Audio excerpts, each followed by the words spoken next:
ہم اپنے ملک میں تو یار سین میں بند نہیں کر سکے, ہم اپنے ملک کی اندر تو کچھ کر نہیں سکے قریانی فحاشی کے بورڈ, اور ہم چاہتے ہیں کہ اب دوسرا ملک صحیح ہو جائے. پاسبل ہے کہ ہم باقی سارے مسلم ممالک جناب بڑے صحیح ہیں, سعودی عرب غلط ہے, تو میں تو اس کی صراحتاً مذمت کرتا ہوں. ایران جو سب سے زیادہ یہ پروپیگنڈا کرتا ہے کہ سعودی عرب یہ نہیں کرتا, فلاں یہ نہیں کرتا, فلاں یہ نہیں کرتا, ایران کا اپنا کردار کیا ہے؟ چند پٹاخے چھوڑے,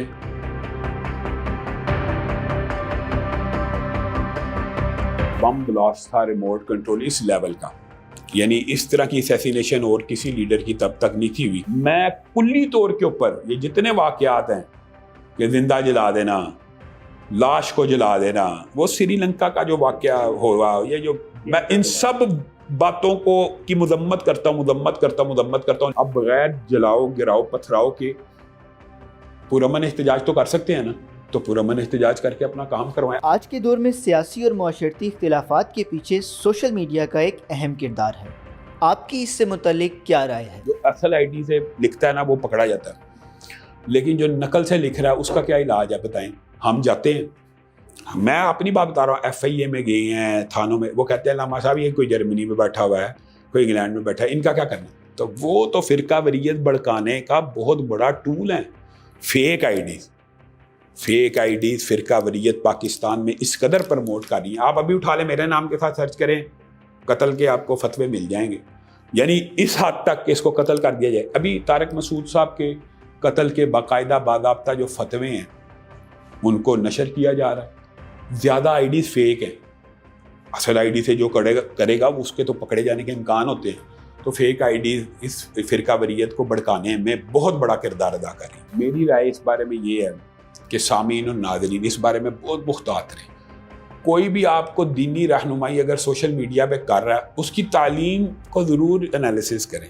یہ بات بڑی اہم ہے جو آپ نے سوال کیا. میں یہ سمجھتا ہوں یہ سوشل میڈیا کا اس وقت سب سے بڑا فتنہ ہے. کوئی ڈاکٹر ہے, کوئی انجینئر ہے, کوئی آرکیٹیکٹ ہے, کوئی کچھ بھی ہے, وہ اپنی فیلڈ کے بارے میں بولے گا, اس کی بات مانی جائے, اسپیشلائز ہے. لیکن دین واحد ایسی فیلڈ ہے ہمارے معاشرے میں جو اتنی کمزور ہے کہ دین کے لیے اسپیشلائزیشن کی ضرورت نہیں ہے. دین کے بارے میں چاہے کوئی عام بندہ رائے دے, چاہے کوئی ڈاکٹر دے دے, چاہے کوئی انجینئر دے دے, چاہے کوئی آرکیٹیکٹ دے دے, وہ دین سے ریلیٹڈ ہو یا نہ ہو, دین کی اس نے تعلیم حاصل کی یا نہیں کی, لوگ اس سے دین لے رہے ہیں. یہ رویہ درست نہیں ہے. دین اس سے لیں کہ جس کا دینی علم ہے, جس کے پاس پوری, دیکھیں ایک عالم دین 32 سال پڑھ کے عالم دین بنتا ہے, اس سے دین لینا چاہیے کہ ایک انجینئر یا ڈاکٹر جو اپنی فیلڈ میں تو 40 سال سے پڑھ رہا ہے لیکن وہ سرسری مطالعہ دین کا کر کے دینی لیکچر دینا شروع کر دیے, اس سے دین لینا چاہیے. اگر آپ دین ان لوگوں سے نہیں لیں گے تو پھر معاشرے میں جو مذہب کا حیض مسائل آتے ہیں, گدھا بھی حلال ہے, آنسو سے بھی جناب وضو ٹوٹ جاتا ہے, تو یہ مسائل تو سوشل میڈیا کی پیداوار ہے. یہ سوشل میڈیا کا ایک کردار ہے, اور بعض لوگ آپ حیران رہ جائیں گے ان مسائل کے اوپر یقین بھی کر لیتے ہیں. ایک بندے نے مجھے حدیث بھیجی اور اس نے کہا یہ دیکھیں جی یہ تو بخاری شریف کی حدیث ہے, بخاری شریف کی تو ساری حدیثیں صحیح ہوتی ہیں. میں کہا بھائی بخاری شریف کی ساری حدیثیں صحیح ہوتی ہیں لیکن یہ بخاری میں ہو بھی تو. اب بات سمجھے, باقاعدہ ایک حدیث لکھی گئی اور اس کے نیچے بخاری کا نمبر بھی لگا دیا گیا کہ بخاری میں فلاں جگہ پہ. اب 90% عوام نے تو نہیں جا کے بخاری دیکھنی, انہوں نے تو یہ سمجھنا صحیح حدیث ہے. اب بات سمجھ رہے ہیں؟ تو یہ سوشل میڈیا کا بہت بڑا فتنہ ہے.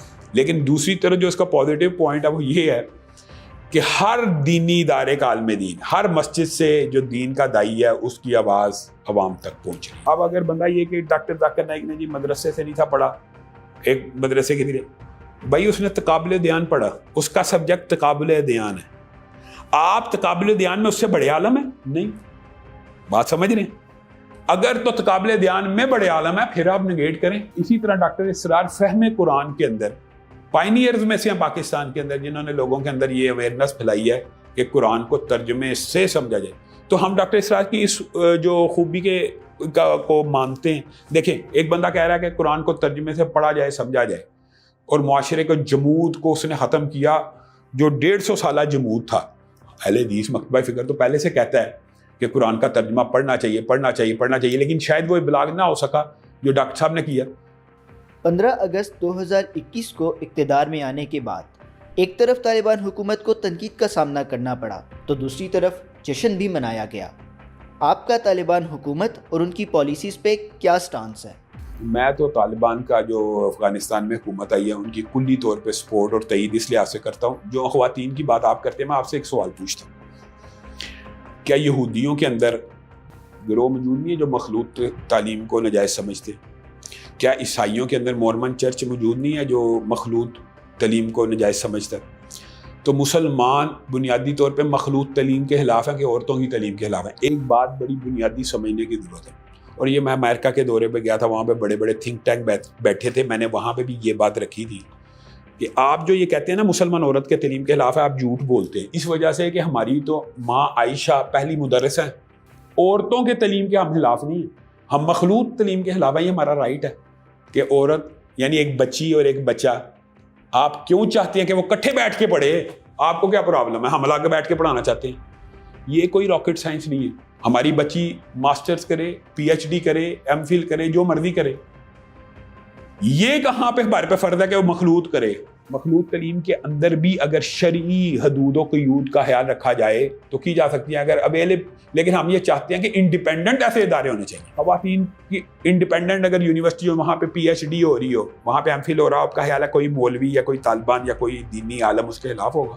میں آج آپ کو گارنٹی سے یہ بات لکھ کے دیتا ہوں، آپ خواتین کی اکیلی تعلیم کے ادارے بنائیں، دنیا کا کوئی عالم دین اس کی مخالفت نہیں کرے گا. لوگوں کو سمجھایا نہیں جاتا مقدمہ، لوگوں کو آیا تھا مولوی عورت کے تعلیم کے علاوہ. بھائی مخلوط تعلیم کے خلاف ہیں مخلوط تعلیم کے خلاف. ہم سمجھتے ہیں کہ اس کے اندر بہت زیادہ خرابی ہیں اور اس کے اندر بہت زیادہ فتنہ. اگر امت کی بات کریں تو کیا سعودی عرب آج بھی مسلمان ممالک کا لیڈر ہے یا آپ اس رول کو شفٹ ہوتا دیکھ رہے ہیں؟ تو میں ایک بات اس حوالے سے ضرور کہنا چاہتا ہوں، سعودی عرب کے حوالے سے جو آپ نے سوال کیا نا، یہ بہت بڑا پروپوگنڈا ہے. یہ ہے پروپوگنڈا. لوگوں کے سامنے پورٹرے یہ کیا جاتا ہے جی سعودی عرب مسلمانوں کا حامی نہیں ہے. پاکستان کو جب مصیبت پڑی، ساتھ سعودی عرب نے دینا ہے. پٹرول کی ضرورت ہے، ساتھ سعودی عرب نے دینا ہے. ڈالرز کی ضرورت ہے، ساتھ سعودی عرب نے دینا ہے. آج فلسطین کے قضیے کے اندر سعودی عرب کے خلاف سب سے زیادہ پروپیگنڈا ہو رہا ہے کہ سعودی عرب ان کا ساتھ نہیں دے رہا. انفراسٹرکچر ہے تو سعودی عرب نے پیسے دینے ہیں، دوائیاں تو سعودی عرب نے پیسے دینے ہیں. ابھی محمد بن سلمان کی پرسوں کی آپ تقریر سن لیں، اس نے تقریر کرتے ہوئے فلسطین کے بارے میں کیا بات کی ہے کہ ہم اسرائیل کو قبول کر ہی نہیں سکتے جب تک یہ فلسطین کا مسئلہ حل نہ ہو جائے. دوسری بات یہ ہے کہ فلسطین کیا صرف سعودی عرب کا مسئلہ؟ ہاں تو پھر امت مسلمہ کا مسئلہ یار. باقی ملکوں کا کیا کردار ہے؟ مطلب میں مثال دے رہا ہوں، ایک ملک جو پیسہ بھی دے رہا ہے، جو امداد بھی دے رہا ہے، میڈیکل بھی دے رہا ہے، اپنے وہاں پہ ری کنسٹرکشن کی سہولت بھی دے رہا ہے، وہ برا ہے. اور جو کچھ بھی نہیں کر رہا، جو خاموش ہے، وہ اچھا ہے. یار یہ بھی تو انصاف ہونا چاہیے. مثال دینا چلے پاکستان کا کیا کردار ہے؟ بیان ہی ہے، اور وہ بھی ٹوٹے پھوٹے. پاکستان کا کیا کردار ہے؟ ایران کا کیا کردار ہے؟ ایران جو سب سے زیادہ یہ پروپیگنڈا کرتا ہے کہ سعودی عرب یہ نہیں کرتا، فلاں یہ نہیں کرتا، فلاں یہ نہیں کرتا. ایران کا اپنا کردار کیا ہے؟ چند پٹاخے چھوڑے جو وہاں تک، اور اعلان کیا اسماعیل ہانیہ کی دفعہ کہ اب ہم بدلہ لیں گے. کچھ دن بعد انٹرویو آ گیا، ہم نے بدلہ لینے کا خیال ترک کر لیا. یہ ہے مطلب کہ ہمیں بھی انصاف کا پیمانہ پکڑنا چاہیے کہ اگر من حیث الامت ہی ہم بے ضمیر ہو چکے ہیں تو یہ بات درست ہے. لیکن اگر آپ یہ کہیں کہ ہم باقی سارے مسلم ممالک جناب بڑے صحیح ہیں، سعودی عرب غلط ہے، تو میں تو اس کی صراحتاً مذمت کرتا ہوں. سعودیہ کی ماڈرنائزیشن کو آپ کیسے دیکھتے ہیں؟ اس بارے میں بھی میرا نقطہ نظر عام نقطہ نظر سے فرق ہے. مثال دے رہا ہوں، ہم اپنے ملک میں تو یار سین میں بند نہیں کر سکے، ہم اپنے ملک کی اندر تو کچھ کر نہیں سکے قریانی فحاشی کے بورڈ، اور ہم چاہتے ہیں کہ دوسرا ملک صحیح ہو جائے. پاسبل ہے؟ چلیں عملی طور پہ بتائیں. میں یہاں پہ سعودی عرب کے خلاف پروپیگنڈا شروع کرتا ہوں، یہاں وہاں یہ ہو رہا، اس کا مجھے اور آپ کو کیا فائدہ؟ ہم چینج لا سکتے ہیں. یار اپنا ملک تو ٹھیک کریں. اصل میں تو ہم پاکستان نہیں ہیں، تو ہم نے اپنے ملک میں یہ ان اقدار کو ٹھیک کرنا ہے کہ نہیں کرنا. ہمیں اپنے اقدار کو بھی دیکھنا چاہیے. باقی جو پالیسیز قرآن و سنت کے خلاف ہوتی ہیں وہ تو خلاف یہ ہوتا نہیں ہے، لیکن یہ صرف ایک پرسیپشن پیش کیا جاتا ہے کہ یار یہ جناب اس کے بھی حامی ہیں فلاں. کوئی بندہ برائی کا حامی نہیں ہوتا. تو لیکن ہم یہ کہتے ہیں کہ ہمارا دائرہ کار یہ ہے، ہم اپنے وطن کے اندر موجود ہیں، یہاں پہ ہم تبدیلی لا سکتے ہیں، یہاں پہ ہم لا سکتے ہیں. مثلا ایریل کا اشتہار تھا، ہم نے کمپین چلائی، بند ہو گیا. کئی ایسے پوسٹر سے جو لاہور میں ہم نے بین کرائے کہ جن کے لباس مناسب نہیں تھے. یہ اس کا مطلب ہے یہ تو ہم کر سکتے ہیں. تو تو یہ کرتے رہنا چاہیے. Thank you for watching the full video. If you want to see more of such meaningful content, show your support by hitting the subscribe button.